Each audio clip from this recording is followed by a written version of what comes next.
Hey, konnichiwa, minasan, it's Gray from Wakizashi's Teahouse over in Japan. How are you doing? You good? Are you Genki? I hope so.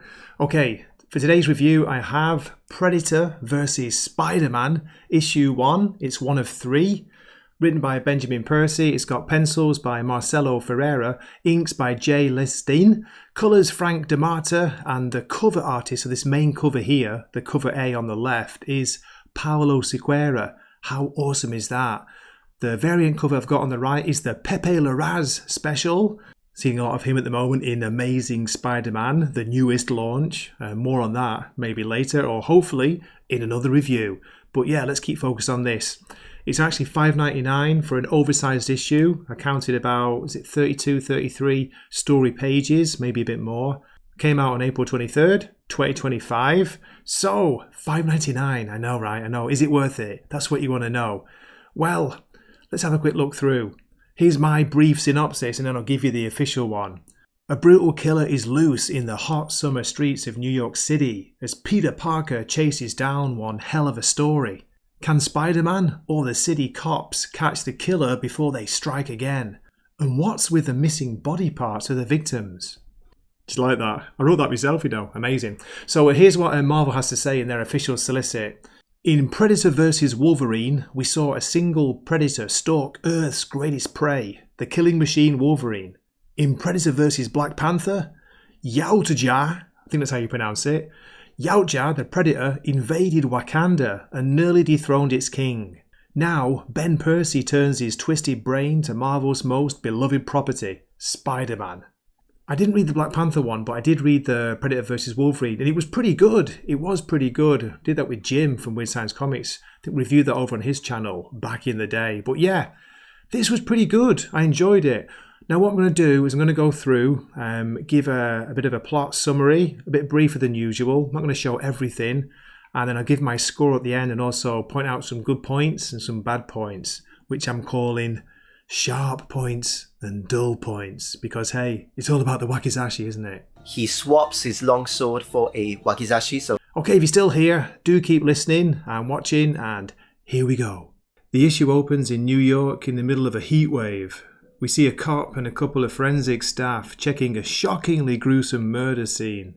The victims have been skinned and strung up, and they're missing random body parts. It's as if the killer took them as trophies. One of the forensics team was Peter Parker in disguise, and he swings away with photo evidence of the homicides. I didn't know Peter was one to pull the old Bruce Wayne disguise trick. Who knew? Peter's working for J. Jonah Jameson in this story, and he calls Jonah to say he has a heck of a scoop. The panels of Jonah screaming down the phone at Peter took me back to happier Spidey times.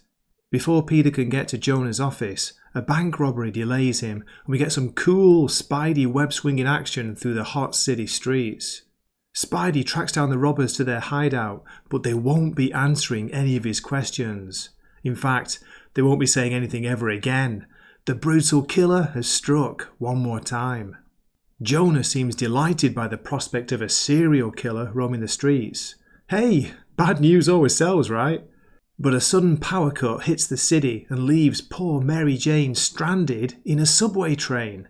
She sees what she hopes is help approaching from the dark outside the train carriage. But as the figure peers in through the window, we see it as a horrific face and the screams begin. You want to see something really scary? You bet. Sharp points from this issue. It is an intriguing opening to the story that gives us a confident Spider-Man who's been missing from recent Spidey comics. The art is mostly very good, with some nice scenes of web-swinging action contrasted with a few scenes of bloody body horror.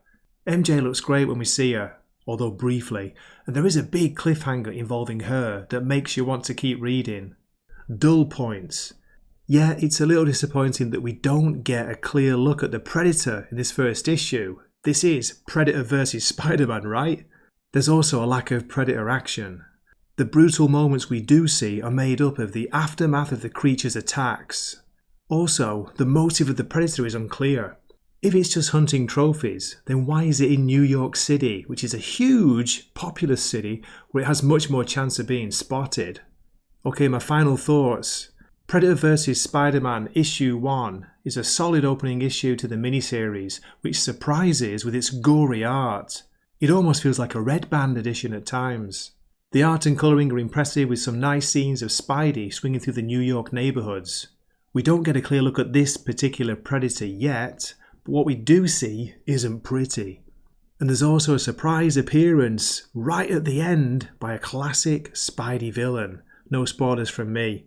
For a rating, I'm going to give this a very strong 7.5 out of 10. And yes, I'm intrigued. I want to pick up the next issue. I can't wait to see more of the Predator.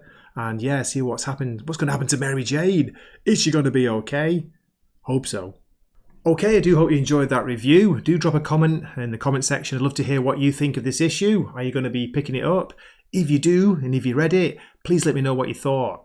Okay, before we finish, there's two more variants I want to show here. The one on the left, very realistic close-up one, is by Ryan Brown. And then this one on the right is the Humberto Ramos variant. Which of those would you go for? Or would you choose the main A cover or that Pepe Larraza shared? There are quite a few more, not too many, surprisingly. It is Marvel, not Dynamite or IDW. But yeah, worth having a look. I do quite like the main one myself, so yeah. And the Pepe Larraz.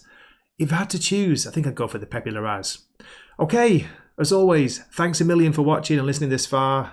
Do hope to see you in a future video. If you're not subscribed, what are you doing? And do consider becoming a member, because you do get quite a lot of members only, ladies, content. Okay, this is Gray from Wakizashi's Teahouse, signing off for the night. Matane.